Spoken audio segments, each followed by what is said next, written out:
Hi guys, good morning. Turnover number 6.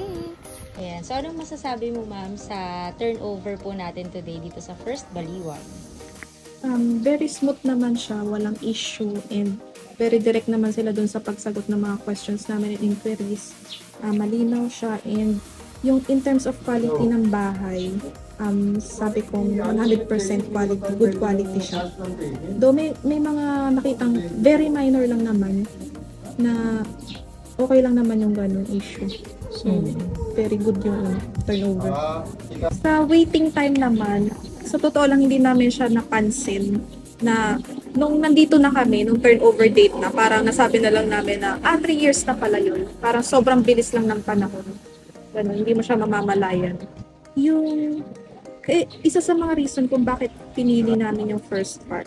Kasi pagka turnover, good as livable na siya eh. Parang wala siyang masyadong ipaparenovate.